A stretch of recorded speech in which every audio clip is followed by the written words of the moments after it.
Welcome to Manager Tools Podcast for Monday, June 19th, 2006.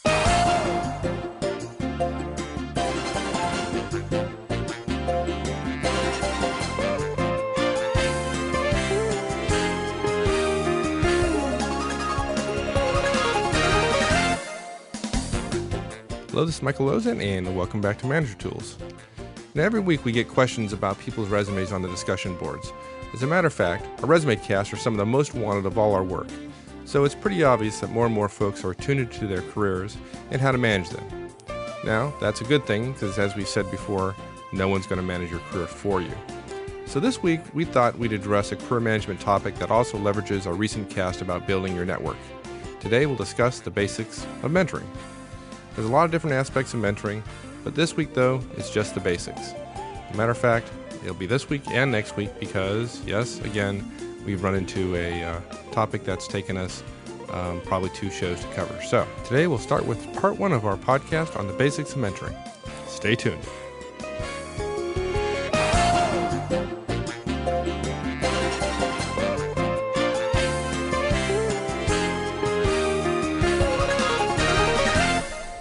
We ought to talk about mentoring a little bit. You know, every week we get questions about people's resumes on the discussion boards. It doesn't seem like a week goes by that we don't get at least one of those questions and a resume attached to an email. Yeah, and I think what's happened is that companies have stopped managing people's careers, and more people are gradually understanding that they need to manage their own careers, and that means resumes and so on and so forth. And so we are constantly thinking about, okay, are we going to be talking about something that works with the team, or are we going to talk about something that works inside the organization, or are we going to talk about a career development topic? And because we recently talked about building a network, I thought it might be good to talk about mentoring, which is obviously a mentor is a special part of a network. Yeah, absolutely. And the fact that people have to manage their own careers means they're going to have to reach out and find a mentor, somebody to help them kind of walk through the process and help them develop their career. And networking is one of those things. But if you're on the other side of it, how do you mentor somebody, or how do you select a mentor if you're the person who needs one? Right. And we've got mentoring is easy to simplify here, and we've got we've got the basics of mentoring this week, but we're also looking at a couple other things. Obviously, being a mentor, that's a very different perspective, and then also we have a future show scheduled on how to use mentoring as part of organizational talent management and development and in succession planning. We're not a big fan of corporate plans, and we're going to talk about that here in just a minute. But there's an easy way to use the concepts of mentoring on a small scale, even for a 30 or 40 person organization, quite frankly. That's very, very helpful and gives you some additional, rounds out a organizational talent development program. So right. We're going to stay tuned for that cast at some point in the future. But today we're going to focus on the person being mentored, the mentee. Yes. Is that how you'd say it? The mentee, yes. Mentee.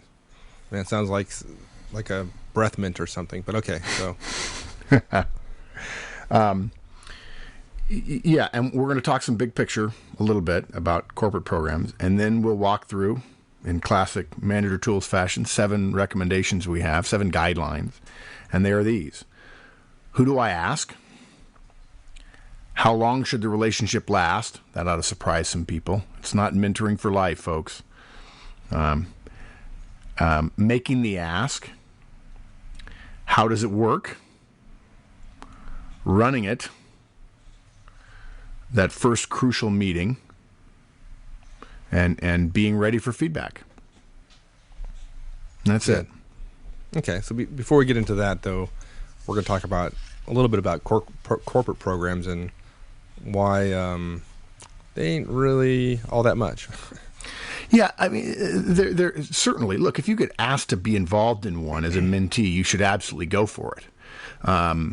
a lot of people misunderstand. Some companies do it where it's a very specialized program. You're a high what in some companies is called a high pot or a high potential candidate, and only high potential people are asked to be in the mentoring program. In other cases, it's broad spectrum.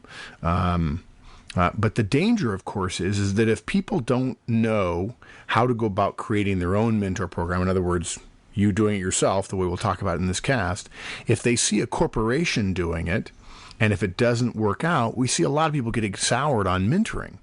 But the key lesson there, over and over again, and talking to people that I've worked with, Mike, is that it's probably not the mentoring part of the program that causes it to fail. It'll probably be the corporate overhead part of it. It's not the actual relationship piece, the reporting, the structure, and so on. Now, when the relationship piece goes bad, it's because somebody in HR assigns people, which is just fundamentally, it just doesn't work. And that's not a bias on my part. I've seen it done like 10 times, and whenever people are selected, it just doesn't work. Now, they always point to a situation where it did work, but look, you take a big enough random sample, you're going to have some random success. Another thing that I've seen often is if it goes well in the first year, it gets expanded because HR has bandwidth and they want to be perceived as value creators, enablers and so on. But it just gets too big, and there becomes all kinds of reporting, and then they want to integrate it into other things, and then it becomes difficult, and then the person in HR who is running it changes, and gradually things just fall away from the core of the one-on-one relationships that make mentoring work, and so they collapse. What's important, though, is here are all these people going through these corporate programs. They define that as mentoring. They have a bad experience, and then they walk away, and they're like, well, mentoring doesn't work. Wrong. Mentoring works great. And the key is to leverage your learnings from the relationships you form, from the mentors you get. Take the good, do it on your own, with mentors of your own, focused on what you need, and you can have all the positives without the corporate overhead, without the negativity of HR involvement. Don't mean to be negative about HR in this particular case. I'm just saying often the way HR implements the concept of mentoring within an organizational structure makes mentoring less effective within that structure. Right. And, to be honest, I believe that one of the problems with the corporate mentoring programs is it kind of transfers responsibility for making mentoring work to HR, and it can't be that. The individual, the mentee, has to be responsible for making mentoring work. That's why you're my partner. Man, that is just I feel like I got hit on the head just now, because you're dead right. Relationships are between two people. If the two people work at it, the relationship can be great. Adding a third person is usually dilutive of value, dilutive of earnings. And in this case, adding an organizational construct, HR, you're right. It shifts responsibility. It makes responsibilities less clear. Bingo. You hit the nail on the head, Mike. Good. Well, I'm glad to contribute to one thing in this call. Now I can shut up. You're right. Your 1 point's made for the cast. All right. So you ready to get into it? Yeah, absolutely, yeah. Yeah, okay. So the first one we talked about was, whom should I ask? Yeah, I have to start with a story. I'm going to start the details of this cast with a story. I'm going to end with a story. And I admit they're both kind of not positive stories, but they're instructive, and I think they're worth sharing. And the first one is a guy a couple of years ago said to me, Mark, I really need a mentor. I said, great, okay, good. Go get one. And he didn't ask me, can you help me? He just says, I need a mentor. I said, great, go get one. And he says, no, I really want your help. And I said, well, you're not asking me, right? And I think that kind of put him off. But he said, no. I really need to find one. Here's kind of what I'm looking for. And he was at a very large company, well-known company. And he says, okay, who should I get? I said, well, what do you mean? He says, well, like who? Do you have any names? And I admit, people are different, and all different things happen. And you should, one of the things in the consulting business, certainly in the leadership and people business, we have to be careful of is, you don't want to be surprised routinely, and yet people do things that I'm just not as. Sometimes I don't consider the most broad possible interpretation of a question and the possible answers you'll get. And so this person really wanted me to name a name. like a friend of mine or something like that. And I said, I'm sorry, I won't do that. It's got to be somebody based on, that'll work for you. And he said, well, then I really don't want to do it. If you don't have a name, I don't want to do it because I don't know anybody. Just like, wow. Wow, that's a problem. Yeah.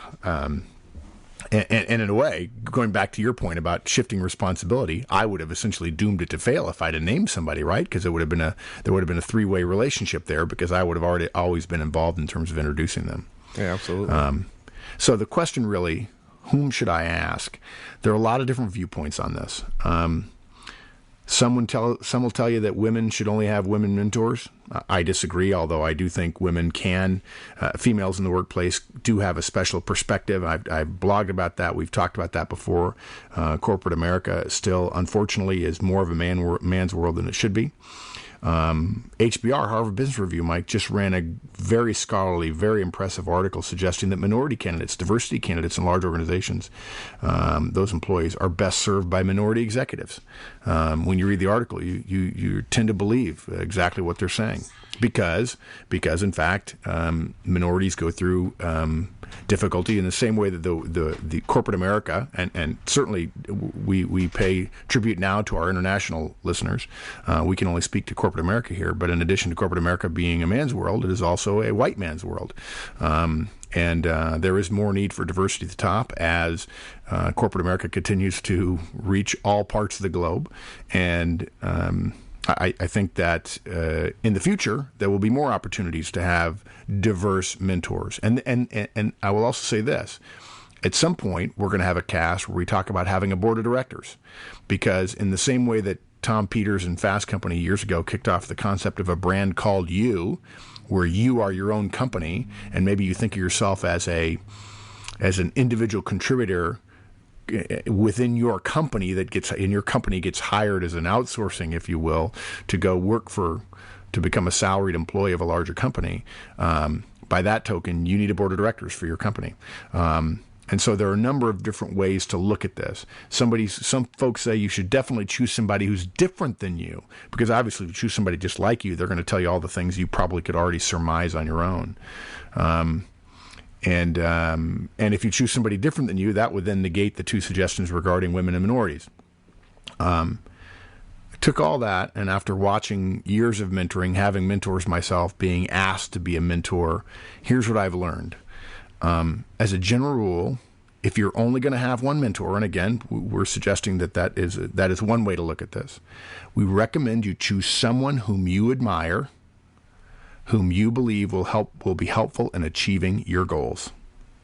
Say that again. Choose someone whom you admire. That's a standard, admiration, whom you believe will be helpful in achieving your goals. Now, in our next rule, we talk about time limiting this thing. So we want to be cautious about saying, well, the goal should be, world domination. Your goals don't have to be the end career goals, although you should have both some near-term and some long-term goals. I want to make it as simple as that for people. Anytime you start something new, it's helpful in the same way that scientists do. They reduce the number of variables. You might have 13 different variables in an experiment, Mike, but they control 12 of them, and they vary one of them to see how that one impacts. There are so many things going on with a mentor relationship. Okay, this is somebody senior. Many young people in corporate America and elsewhere in the world, all over the world, they don't know how to interact with an executive. They've never done it before. It's not wrong to be 23 and to say, I don't know how to interact with an executive other than to be polite, because no one's taught you that. That's part of the reason manager tools exist. So the variability of working with an executive, working with somebody in a different part of the organization, maybe working with somebody in a different company, in a different industry that you don't know a great deal about, that may be a, quote, family friend, unquote. All those factors make beginning a relationship very hard. And as the Chinese proverb or curse goes, beginnings are delicate times. Right. So what we recommend is to simplify and to choose somebody you admire that you'll want to spend time with, that will make it easier for you to deal with some of the frustrations that'll come up as you manage the mentoring relationship. Because it's not trivial. It's easy, but it's not trivial. You're not saying that there's no value in having a mentor different than you. But on your first or second one, why create those obstacles to get through? You know? Yeah, and I would even argue this, Mike. I mean, there are some people out there who admire people who are different than them, so that's okay. Some people admire people who are just like them, and that's okay too. I think for the first one or two, choose someone whom you admire.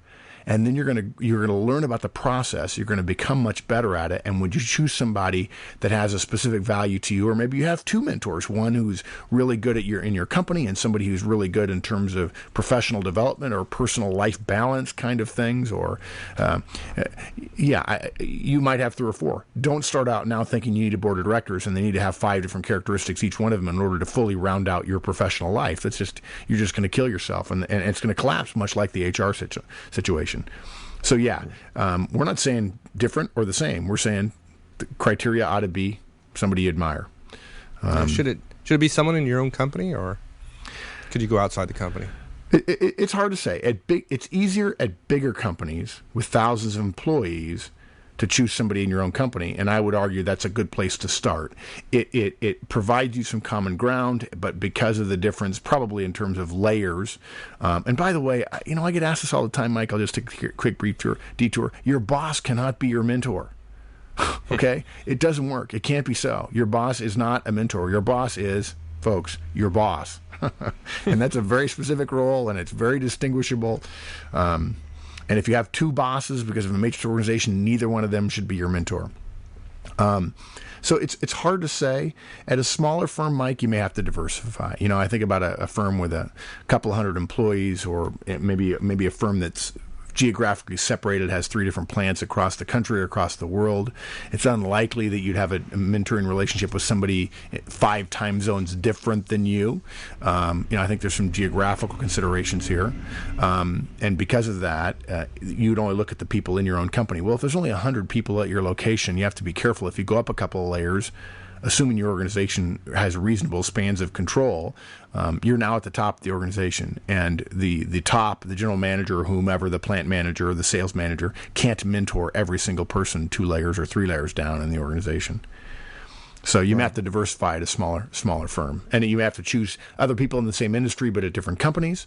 That's certainly reasonable. Or different industries entirely. Again, going back to the issue of admire. If you're at a large company and you see somebody 4 layers up that just looks super sharp, you admire them, you've talked to them before, you feel like you have a good connection with them, that's the person to ask your first time. Right. Okay. So, we talked through some other, considerations like location and those kind of things. But we're recommending that you focus on, at least in your first or second time through this kind of thing, is to focus on somebody you admire and someone who you think can help you achieve your objectives. Really simple. Yeah. Now, admire is easy. You can just look, you could line up all the people in your head, probably while watching TV one night, if you deign to watch TV, and say, okay, who do I admire the most, and it fits the criteria in general. Great. But there's another piece of that we're implying, or at least we hope people are inferring, which is you ought to darn well know what your goals are. Don't go to a mentor and say, hey, what do you think I should be doing? I mean, they're going to say, well, what are your goals? I got to where I am by having clear goals and writing them down and following them. Well, I want to enrich my life. Well, okay, that's great. And that's a very reasonable goal. That's fine. You probably won't get a mentor to help you too much. Enrich your life in a vague sense like that. So this may take sitting down and talking about what your goals are in the next 3, 5, 10, 15 years. If you're not willing to do that, you got no business asking somebody to mentor you. Because I've mentored many people, Mike, and I always ask, okay, what are your goals? I haven't really thought about that. And I just think to myself, this is going to be bad. Now, because I've been asked so often, I often end up saying, you know what, I'm going to bow out right now. I like you. I admire you. I think this is going to be great fun if we work on it. But if you're not willing to do that, I'm not willing to spend hours working with you on refining your goals. These are your goals. They shouldn't be goals that you and I agree on about your life, because I'm not going to be here in 5 years. Right. Well, you're the mentor for about 2 minutes as you tell the person, okay, let me mentor you. Yeah. Go figure out your objectives, and then come back. Yes, exactly. Sure. We'll take another shot at it. And some do and some don't. Okay. All right. So we've gotten past that. We selected somebody.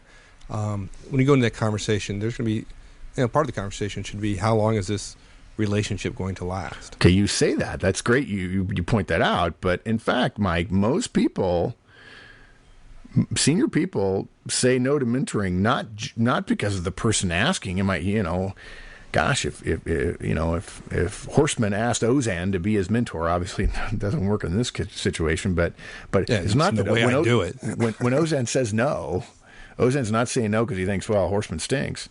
You think? Yeah. Well, one can hope. Are you sure? Hope may not be a method, but one can hope. But the reason they say no is because the opportunity cost associated with a long-term commitment that they may not be comfortable with. They're going to have meetings with you. Those meetings are time that they can't give to someone else. Someone else they may want to mentor, but haven't been asked by that person. So I recommend no mentoring relationship be scoped out longer than 3 years. The beauty of this is you might think, well, I don't know, do I need to choose somebody terribly strategic? Well, we don't want you to say, okay, I only need somebody for the next 3 years, and so they're 2 levels up, and so no, I don't need any senior people. Certainly, we want people who can help us over, that will give us lifetime advice. That's part of what a mentor does. But if you don't give a time limit, there are going to be some people who are going to balk at that. Their career may move them, and they may think, gosh, do I really want to have to handle a mentoring relationship with somebody that I've just met? I really think he's got a lot of potential, but quite frankly, I'm going to be in Atlanta in 3 years, and he's going to probably be in Cincinnati. How does that work? And so on. So if you limit it to 3 years, you'll actually get greater buy-in from most executives or managers if you're not a manager. Now, is it possible that they stay your mentor for life? Sure. And you'll know that after 3 years of quarterly meetings and phone and email conversations, if the two of you just naturally click, and you've got a father figure or somebody who you could follow for the rest of your life. And there have been people whose entire careers have been being the best number 2 in the world and gradually rising, or leaving a company and going somewhere else. Not directly reporting to somebody who's a mentor, but a mentor might very well say, "Hey, I've got a mentee over here at this company I just left, and we really need them. They're really, she's really good." Well, how about if somebody, 3 years? Okay, let's say 3 years on the long side, at least in terms of starting the relationship. But what if I want a mentor? I have a particular problem. I just need a mentor for a week. I'm having a problem getting a promotion, or I'm having a hard time putting together a presentation. Or how about on the short side of it? Yeah, a mentor for a week is like a mafia don or something, right? I mean, just pay the guy enough money, and your problem goes away. No. Absolutely, we do not recommend that. That's why we get to the piece about admire. If you're choosing somebody about a promotion or about a short-sighted, I want to, in the next 3 years, I want to go from industry A to industry B, or I want international experience. So I'm only going to have a mentor with international experience. And really, I may not love this person, but in 3 years, it doesn't matter because I'll have gotten the transition by then, and then I'll move on and find somebody else. That kind of serial mentorship, it's almost as if you're reaching up to find the pants leg or the hem of someone to grab on to pull yourself up. That's not what mentoring is. Mentoring is about a holistic approach to your entire career, professional and personal. And they certainly should have value in the next 3 years. You don't want them to talk so strategically all the time that you can't apply what they're suggesting in the near term. But really, the mentor should first have strategic value. And again, we want them to do both. But it's kind of like, if you did that, it's kind of like making a mentor just an ATM machine that you plug your card in and get the answer out and say, okay, I got it, I'm done. Nobody has any real relationship with an ATM machine. They're glad they're there. They help them along. They help them through the weekend, but they don't really have a relationship with them. Or one assumes they don't. Careers change too, Mike. You'll move, she'll move. Those kind of things always require a reassessment of the cost benefit of continuing a mentoring relationship. And I'll tell you, one of the best mentoring relationships I ever had only lasted about 1.5 years. And the person came to me and said, "Mark, I'm moving. You're changing," in terms of the time I was changing jobs, and I just think it's going to be very hard for us in the next 6 months. If it works out that we stay friends, great. I'm sure we'll be friends forever. In fact, we're still very good friends, but I'm not this person's mentor anymore. And he is very successful, and maybe someday he'll be my mentor. But he came to me and said, look, I've been thinking about it. I'm not so sure, in the next 6 months we're going to have a lot of time, and let's see what happens. And I may choose to find a couple other mentors. And it didn't bother me one bit, because I want to put some time into mentoring. I want to I want the mentee to feel good that he or she chose me.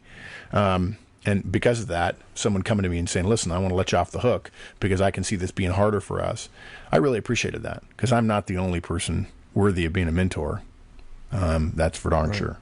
Can you have a mentoring relationship with somebody if you don't ask them? I mean, is it required that you ask them, or can, do some relationships just kind of happen as a side effect of some other kind of relationship? Let me put it this way. People give me a hard time about feedback. I'm pretty particular about words and the power of words. Some people have noticed that the way I write on the blog is, I pay attention. I use words carefully.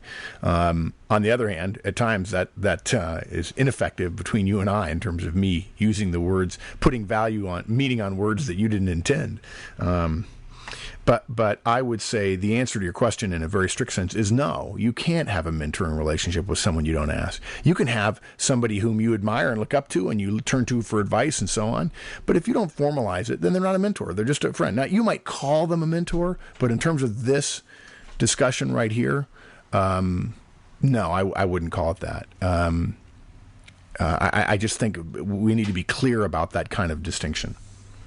Can you have somebody who means the world to you, who always is there for advice and encouragement and so on, a family friend or somebody you just, a good buddy who's been very successful, whatever? Absolutely.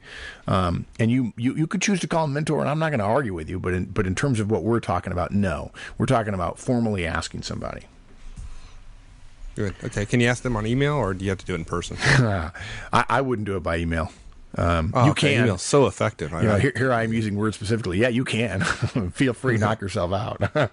But it won't be very effective. Yeah, exactly. But of course, there are people who are listening right now, Mike, who goes, well, but email's the way I prefer to communicate. Yes, well, your mentor may not. So look, if people want a real life example of how the written word sometimes is not effective, go to our discussion forums or go on the blog and see how many times people talk by each other, or talk by me, for example, where, your first blush reading of it, you take it in a way that the person clearly didn't mean. Right. I find myself doing that all too often. Yes. So. Yeah, I love it when people say, love your show, however... That's a friend of mine once called that a complibut. A complibut. Yeah. Meaning, here's something nice to tell you, but actually here's what I really want you to know. And I end up with the email going, gee, did this person, I guess I said something nice in the beginning, but I really didn't feel that. What I feel now is, man, we do this for free and they're still not happy. So look, I think you need to schedule some time with your mentor, your future mentor, your potential mentor candidate, to formally ask, will you mentor me for the next 3 years? Mike, I guarantee you'll get a yes. If you choose somebody you admire and you take the time to ask them formally, and if they pause, walk them through the details so they understand, and then ask them again, you're either going to get a yes from that person, or you're going to get a referral to somebody who has the time and is a good connection for you, and you'll get a yes from them. Now look, at the same time that I recommend that be face-to-face, it's absolutely appropriate to send an email saying, I'd like you to consider mentoring me, and I'd like to get on your calendar to explain it and ask you formally. I don't like, and this happens to me once a month, Mike, somebody says, hey, I'd like to get on your calendar. Can I take you to lunch? Sure. And they won't tell me why. And that really, unless you're a good friend of mine, that's a tough one for me because my schedule is pretty tight. So it's absolutely appropriate to send an email in advance and say, look, I'd like to talk to you about mentoring. I want to sketch it out for you. I want to formally make the ask and explain what I'm talking about doing. And that gives them a chance to say no. And I think if they're willing to say no before you get a chance to pitch them, then I think that tells you something about whether or not it's going to work out. And that's okay. There are other fish in the sea. So we'll stop it right there and continue on next week with the second part of our Basics of Mentoring podcast. If you have any questions or comments you'd like to send to us, you can send them to show@manager-tools.com or join us on the discussion forums at www.manager-tools.com/forums. So until next week, folks, have a great one. So long.